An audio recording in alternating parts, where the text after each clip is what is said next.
The firebrand's with us. Okay, John Brennan, former head of the CIA, Congressman Green, says you're not fit for public office. Lindsey Graham, the senator from the great state of South Carolina, says you are terribly irresponsible. They didn't say this about Daniel Ellsberg and the Pentagon Papers. They didn't say it about the Afghanistan Papers. What say you, man?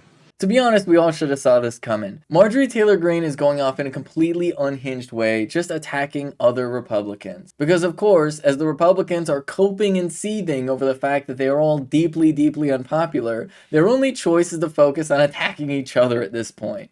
Well, let's break it down. I had 3 people attacking me right there. Let's start with Liz Cheney. You know, Steve, Liz Cheney will never be the son that her warmongering father wanted. And she's a loser, and we sent her home. So Liz Cheney is irrelevant in the conversation. She's not even worth arguing with on Twitter. So she's now just a CNN spokesman for the Democrat Party. Let's talk about John Brennan. John Brennan converted to Islam, the same religion that has... The rumor is that he... The rumor. When he was station chief in Saudi Arabia. Right. That's pretty interesting, as we're a country that they declared jihad on us on 9/11.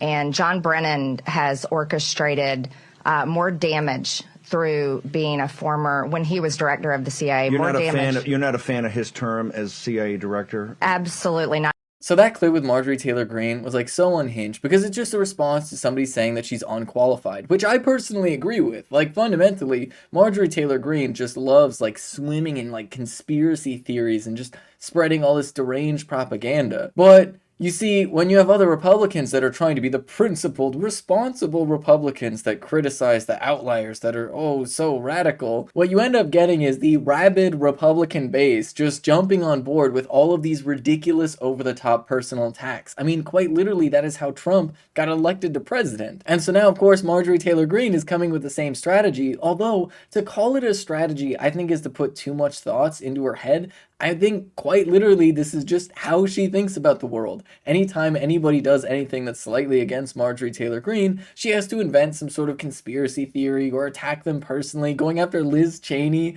saying that Dick Cheney always wanted a son somehow, okay? And that was like something that I think Liz Cheney should be offended by. Like, it's just so wild and it's unbelievable the level to which she's willing to go after other Republicans. And you'll notice that she doesn't really go after Donald Trump, but she does spend a lot of time going after other Republicans. And Donald Trump has the same strategy of not going after Donald Trump, but going after other Republicans. And this, I think, is one of the reasons why the Republican Party is both falling apart and incapable of redirecting away from deeply, deeply unpopular policies that they are pushing. Collectively, their attacks on trans rights, their attacks on abortion rights are all unbelievably unpopular. Most people think that decisions like that should all be between people and their doctors. That's the overwhelming majority opinion. And now that Republicans are finally in a position where they're starting to win at the state level on some of these issues, they're starting to realize that they're getting a bunch of backlash, which is why if you look at states like Wisconsin, where the right-winger campaigned aggressively on the issue of trans people existing and their desire to really stick it to the woke mob, the Democrat overperformed by a ridiculous margin, especially compared to Joe Biden, to the point where it's a pretty clear indicator that all of this transphobia, that all of these anti-abortion nonsense that Republicans are pushing is a losing strategy. But of course, people like Marjorie Taylor Greene